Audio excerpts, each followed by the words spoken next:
Hello, welcome to this live class with your astrologer. I'm Christian Klausner, and today we are going to cover the 12 zodiac signs needs. We're going to cover the fundamental psychological needs of each of the zodiac signs so that you can understand the signs that much more deeply. And you'll also understand the people that you come across who have that sign. This is a key element to astrology because it shows the psychological component, what it is that we are seeking when we're born at a particular time of the year.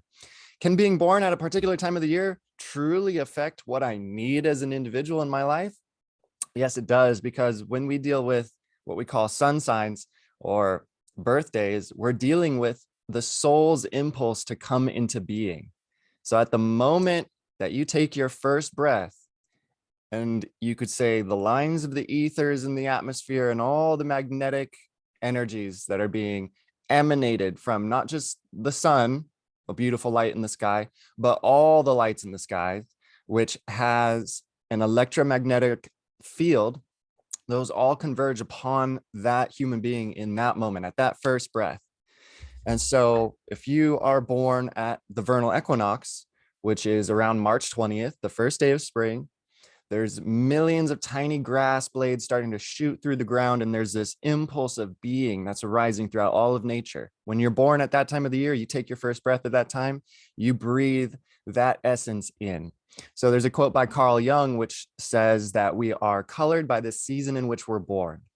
So understanding the needs of each sign is going to help us understand the soul impulses that arise from that particular nature. Very, very cool. So we're going to pull out our astrological journals now. Go ahead and pull out your journal. And we are going to add a very valuable piece to your journal now. So let's get right into it.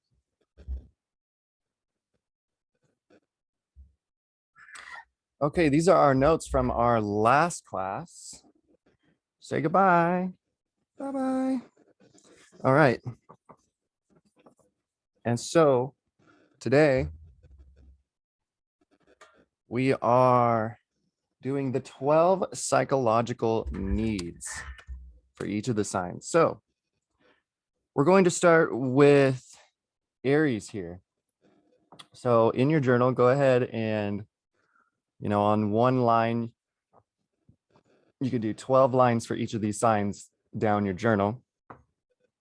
We're going to start with Aries here. Aries. And the need for Aries. So here, let me do a header. 12 psychological needs.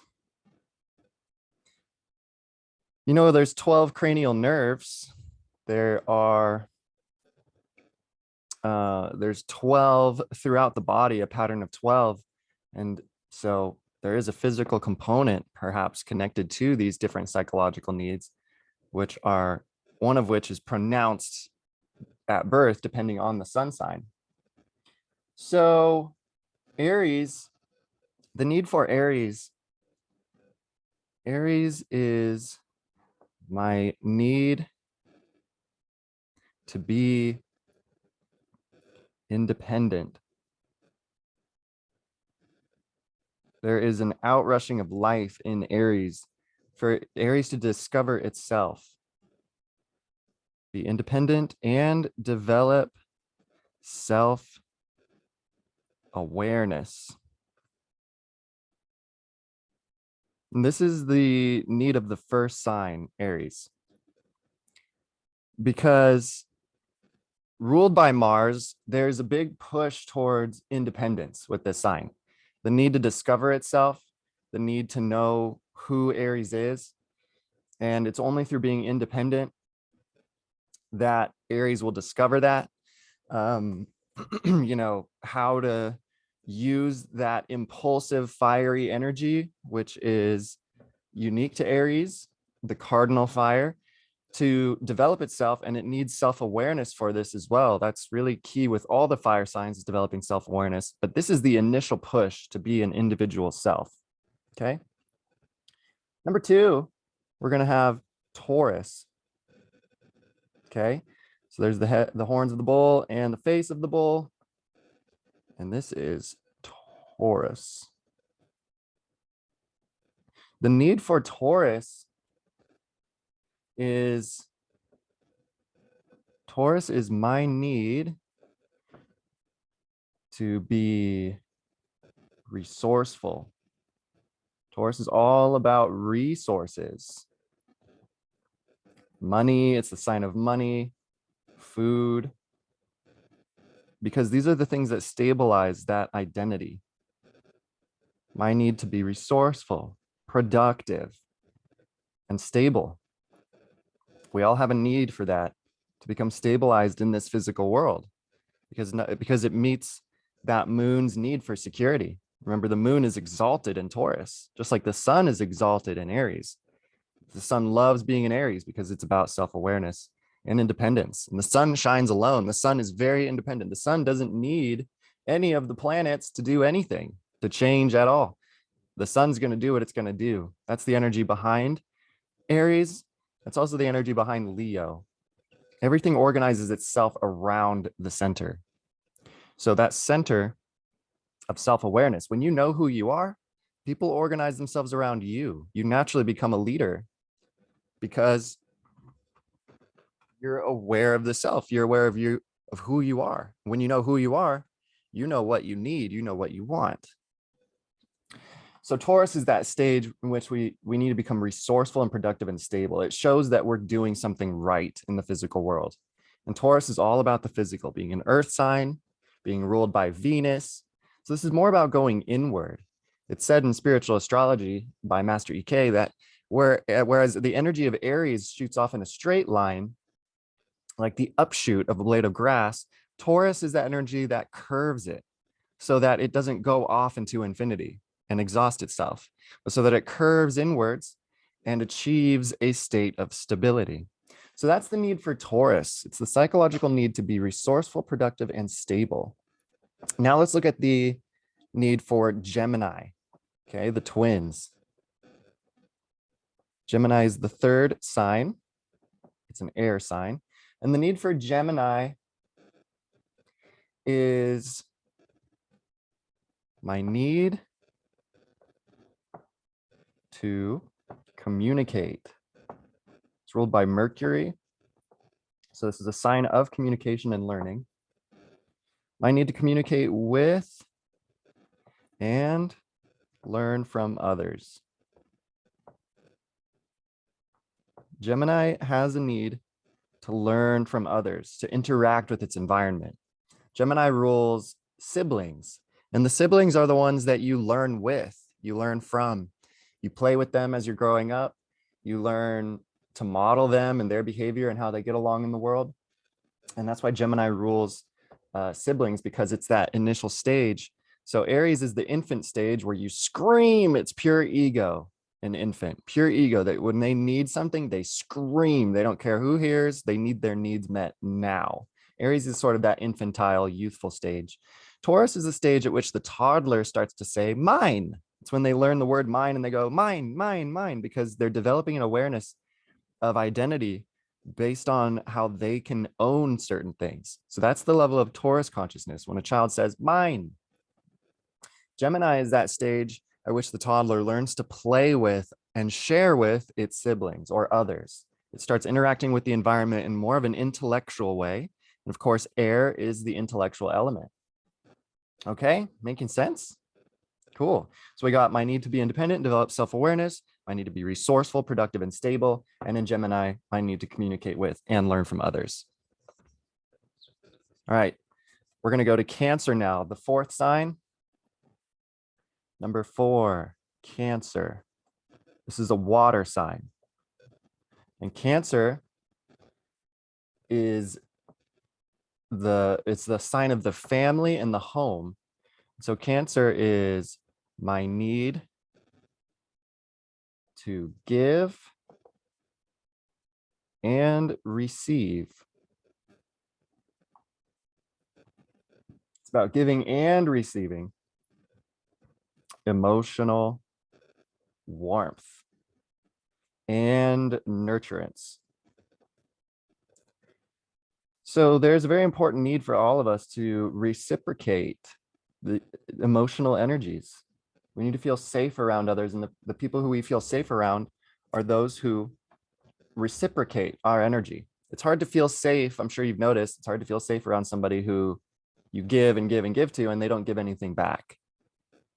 Feelings of safety come with this reciprocation sort of vibe, which Cancer is really about. That's why Cancer is about the family and the home. You find a partner, there's an equal exchange of energy and love and commitment.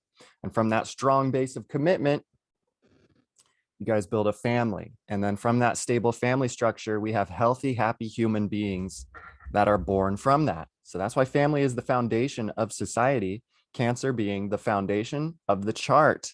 Opposite Cancer is Capricorn, the sign of the society and the government. So this is astrology shows the nature of reality and how the family structure is the foundation for a successful human society.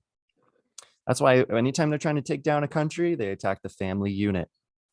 That's the quickest way to destabilize a country, is to get rid of the family traditional values. Okay.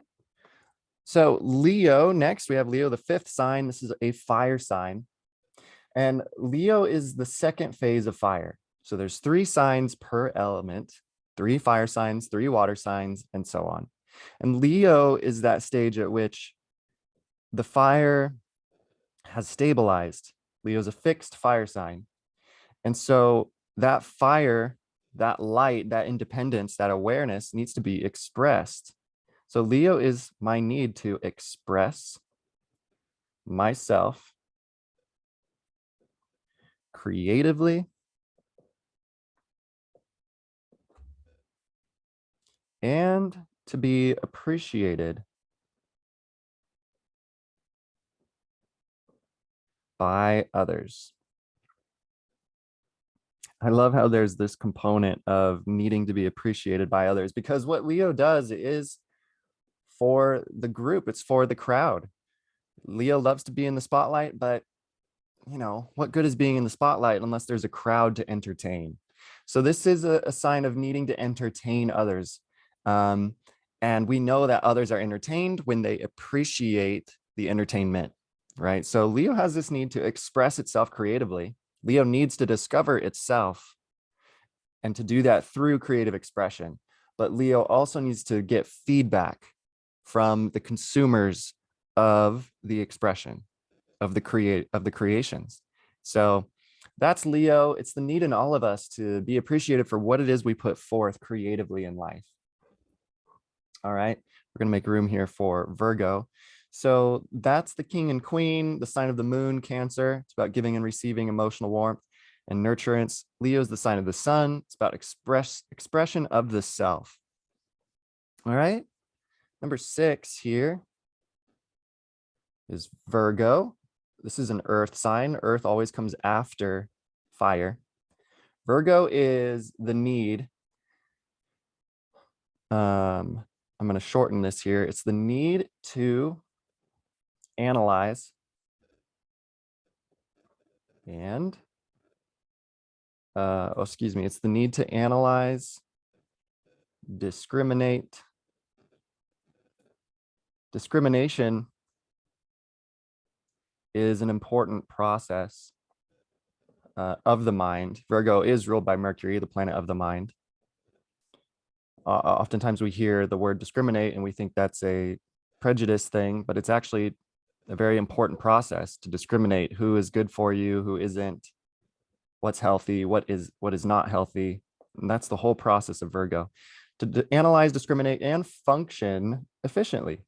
Virgo is all about efficiency. You need to be efficient in order to achieve balance, and balance is what comes in the next sign, which is Libra. But just so you know, Virgo rules the intestines. It's about analysis. The intestines decide, okay, these are nutrients, this is waste, this goes here, that goes there. Virgo's about organizing, discriminating, functioning efficiently. And unless we can do this, we can't quite handle crises in our lives very well. In order to handle a crisis, which can be defined as a moment in time where you either die or are reborn. It's where you deal with a big important change or threat to the normal state of things. You need to be able to do this. Virgo is about achieving health. You have to have a healthy body for when crisis comes, when sickness comes, or disease or stress. A healthy body and maintaining that, the maintenance phase, which is really what Virgo is about, is what prepares you for a crisis. Then in Libra, Libra is an air sign, and Libra is the need to cooperate with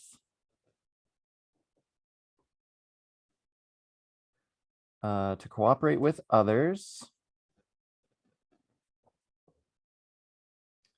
and create.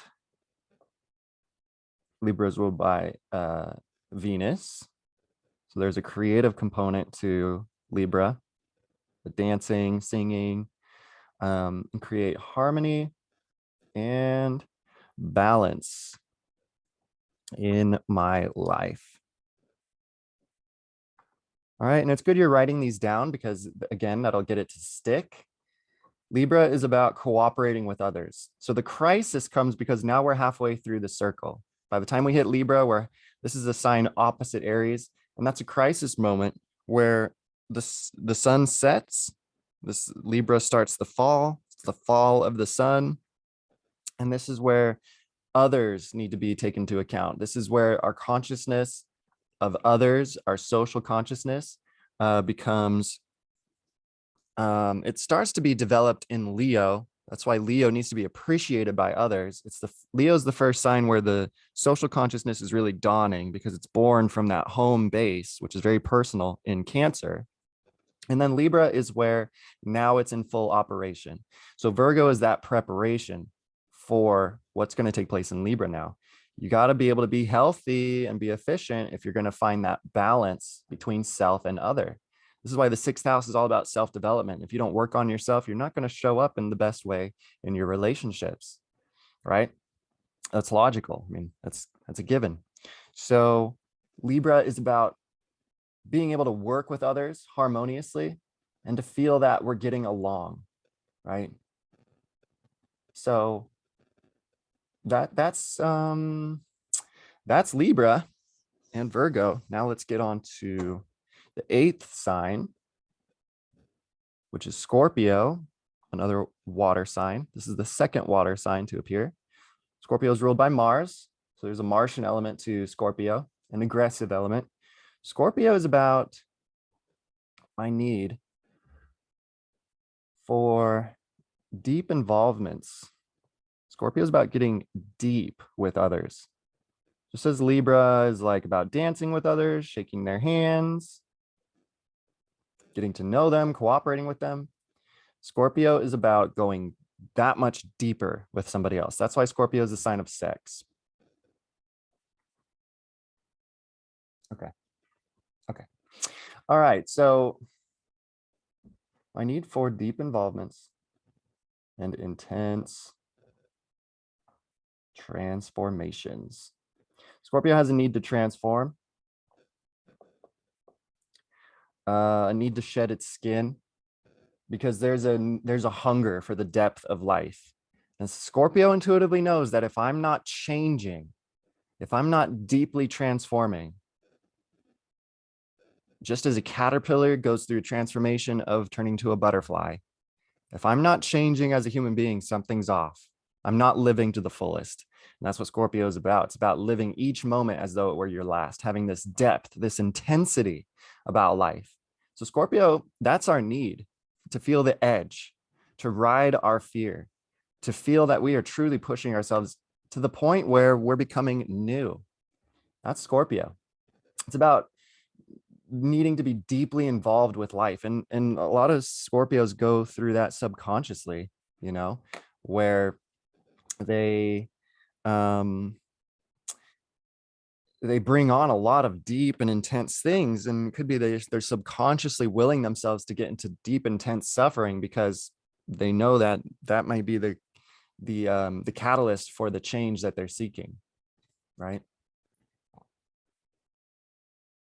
So after the deep transformation and the deep involvements that we go through with Scorpio, we come to Sagittarius, which is a birth of a new kind of consciousness, which is really what takes place in every fire sign.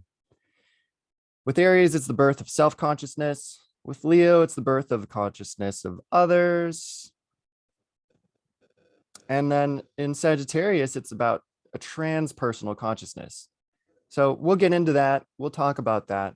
There's another division of the zodiac from personal, interpersonal to transpersonal. And transpersonal, the signs from Sagittarius all the way to Pisces, that's a segment of the zodiac which is concerned with being able to die. So, feeling that there's meaning in life, feeling that we made a meaningful contribution socially. Aries is about understanding the self, being able to birth an ego, being able to allow ourselves to truly be born, to be expressed. Sagittarius and the signs all after that are about being able to merge fully with the collective to achieve sort of the purpose or the meaning of our individual existence. All right, so the need for Sagittarius is my need to explore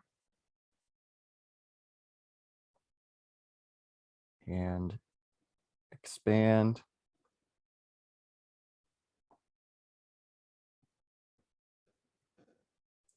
the horizons.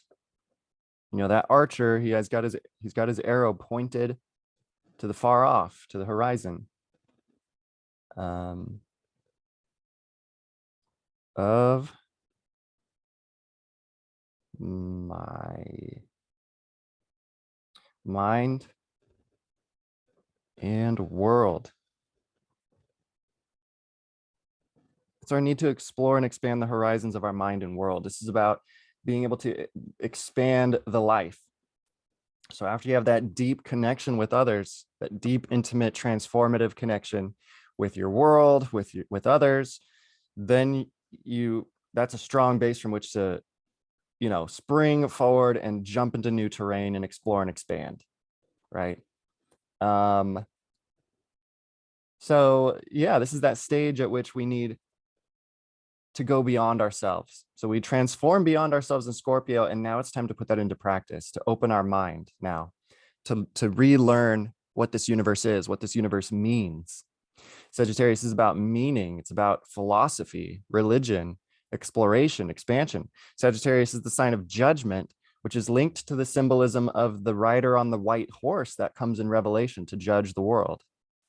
Sagittarius, is Jupiter, and Sagittarius is ruled by Jupiter, and has a connection to institutions that deal with judgment, such as law and these sorts of things. So Sagittarius is kind of looking for what is just, what is true, and what is philosophically sound. So it kind of works on that level of our social existence. All right. Next, we have the 10th sign. 10 is the number of completion, even though we go to 12, but 10, 1, 0 is a completion number. And Capricorn is the 10th sign. This is the final earth sign. And Capricorn is about building, about achieving, utilizing. And the psychological need for Capricorn is my need for structure. Structure is important for all the earth signs, but especially so for Capricorn. My need for structure, organization, and last but not least, social accomplishment. Okay. That's really the need of Capricorn, is to find some sort of accomplishment in society, in life, in the public and professional arena. That doesn't mean every Capricorn will need to be a lawyer or professionally involved in some way, corporately or whatever, to live a happy life. It just means that Capricorn has this inner need to find some sort of way of being involved in the world. And now Capricorn is actually the archetype of the hermit. It's that old man, the old hermit, the elder. There's a hermit sort of thing to Capricorn. Capricorn does have a need to kind of work alone, to be alone, to recharge. So even if a Capricorn was a literal hermit and just lived in a mountain, in a cave, in a mountain, away from society, that Capricorn would still have a need to find a way to merge with its world. And that Capricorn could do that through nature. But this is basically the need for some sort of structure and organization in social accomplishment. Obviously, there's a lot of different ways that can look, but that's what it is. Then we have the 11th sign, which is Aquarius. This is the final air sign. And Aquarius is my need to be innovative. By the way, you could have your moon, your sun, or your rising to be innovative in any of these signs, and that this need of the signs would correspond to that planet. Okay, so I need to be innovative, original, and create social change. So Aquarius is a transpersonal sign. It does need to get involved in the world. And it needs to get involved by being able to see that it is creating some sort of change in the social world. It's an air sign, so the social element is important. Aquarius is opposite Leo, so creation is still a theme. But Aquarius needs to find out how to reinvent and restructure the structure that was put in place in Capricorn. Make sense? So Aquarius is the weird one. Aquarius is the oddball. And I'm sorry, I haven't been writing the glyphs next to the signs. That is my bad. Forgot to do that, but that's okay. We'll have more times to draw the glyphs. Last but not leasty is number 12, which is Pisces. The last of the signs, and it is a water sign. And Pisces is my need to commit myself. It's my need to commit myself to a dream. It's the need to commit the self to a dream or an ideal and work toward its realization.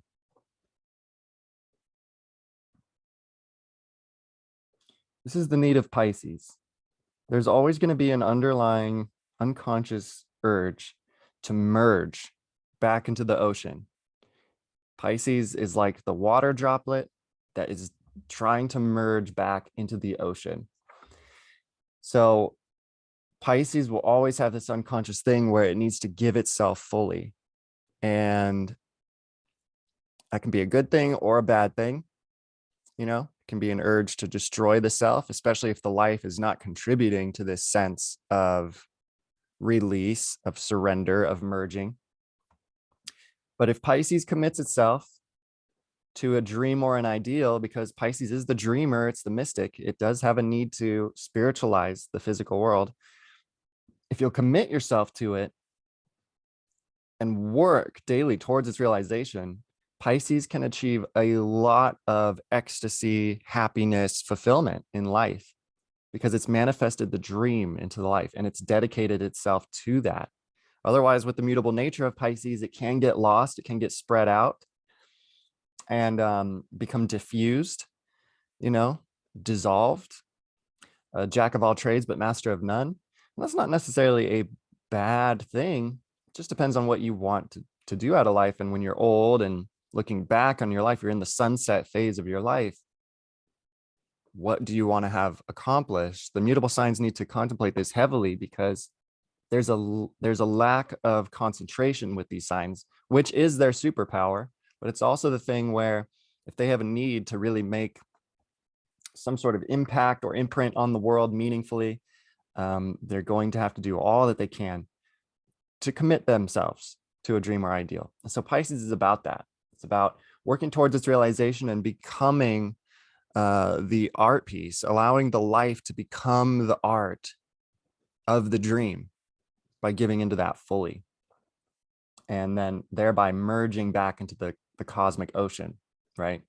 Merging back into the oneness of spirit. So those are the 12 psychological needs. So lastly, what I want to do here is read for you an important segment of this book, which you can find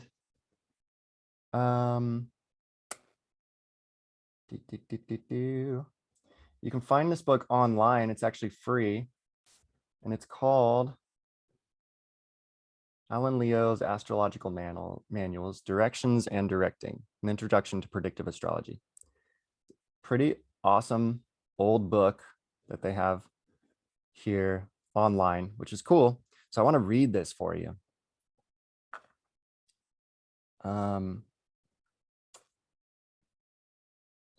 So before I do that,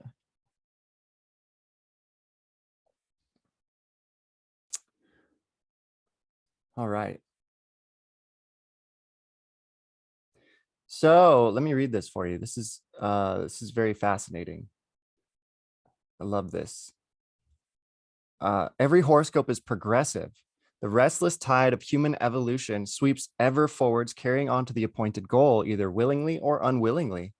Every human soul, each bound upon his wheel of fate, until sooner or later each one reaches, and having cast away his shackles, ascends the great spiral stairway, which ends at the feet of the great architect of the universe. There's a ruling destiny over all, and a providence that has established a perfect law of compensation, whereby each individual reaps what he has sown and sows whatever he desires to reap in the future. Man's destiny is written in the stars, and every man weaves his own web of destiny, thread by thread, either consciously or unconsciously, according to his development, into his identification of himself with either the will of God or the formative will of personal ambition or desire. This does not imply fatalism, as many suppose, for each human soul has a will, polarized either externally or internally, a will which decides his every choice and his real inner determination, whether to work with the good law or against it. None may plead ignorance of the law that ever makes for harmony and unity, and it is only the personally selfish who seek to separate and to work for disharmony. This is why I say our real enemy here in this world is the ego. There's spirit, and then there's ego, which is a reflected refraction of the spirit through the mind. That's why I think that Satan, especially the archetype of the deceiver, is nothing but the mind, which has been hijacked by this ego thing. All right, I'm going to keep reading here. Every man is a free agent to make his future destiny, but over the past weaving, he has little and in some cases, no control. The secret of fate and free will lies in the motive, which prompts all thoughts, all feelings, and all actions, each soul having the freedom of choice so far as motive is concerned. But when once the incitation to a thought or action has been determined, the result becomes the fate or the action, be it good or ill, pleasurable or painful. This involves the conception of the soul's successive re-embodiment for the purpose of working out its destiny. In other words, past lives. And that destiny is guided either by the intuition of the ego obeying the good law, or by the lower astral mind seeking the gratification of personal desires limited to itself only. I want to point out, he says ego with a capital E here. In spiritual texts, that's indicating the monad or the spark of consciousness, which has the I am within it. So that's the ego in the sense of the identity in the heart, the identity of the spirit, the individuality, not the ego with a lowercase e, which I refer to refer to the ego as we commonly know it.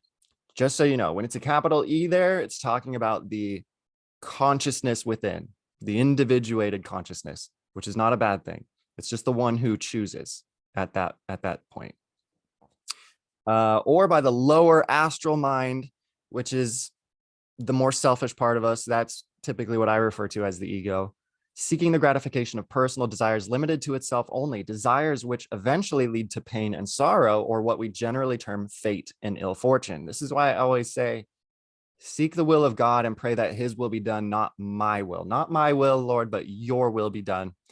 Not in a religious sense, but in a very practical spiritual sense, because our will is often going to be wrong. It's often going to be out of the law of harmony. And so it will often bring pain unto us because we don't always know what we want. We rarely know what we truly need. And so the will of God, God will guide us because God loves us more than we could ever know and knows exactly what we want and what we need. So what we generally term fate or ill fortune. Correctly calculated and properly judged, directions should and do reveal coming events, but the true interpretation of the progressed horoscope can only be given by an unbiased and more or less liberated mind.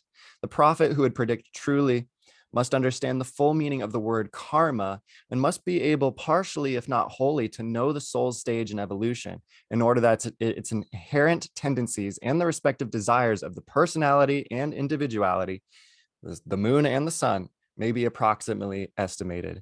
It is veritably true that there is not an accident in our lives, not a misshapen day or a misfortune that could not be traced back to our own doings, either in this or in another life.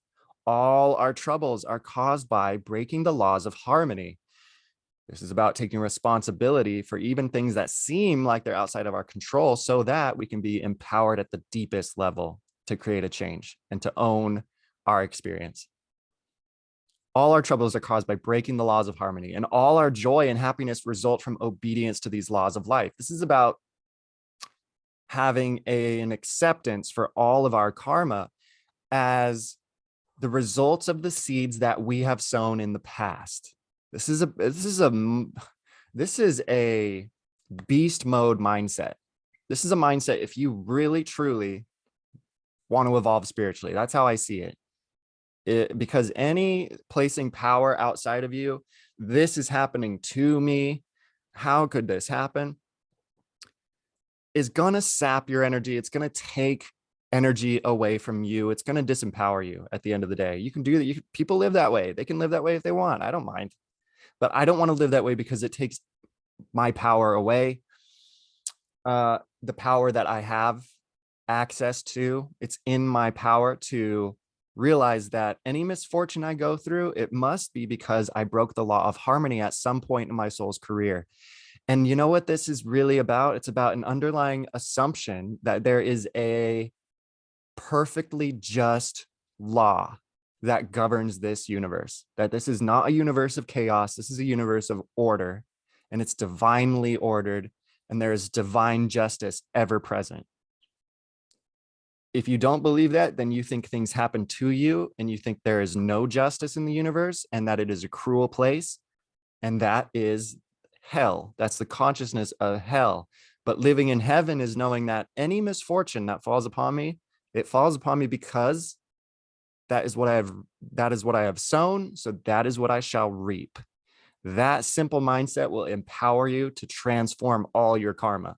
But karma can't get transmuted until you embrace it as your own and take responsibility for it. And it's not easy to do, I'll admit that.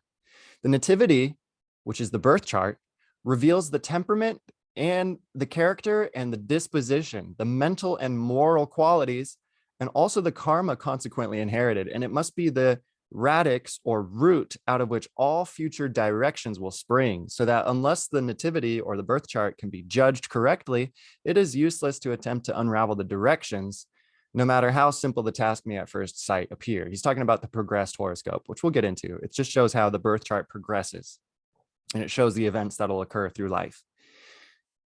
All right, and so I'm going to stop there. I hope you guys have enjoyed this class. I hope this this brought some insight into astrology and the real psychological significance that it has once we make a deep study of this stuff to understand the soul within, which creates the personality. And I love you so much. Once again, I'm your astrologer, Christian Klausner. Reach out if I can be of help to you, if you want a reading or anything like that. And I love you so much. I'll see you very soon. Peace.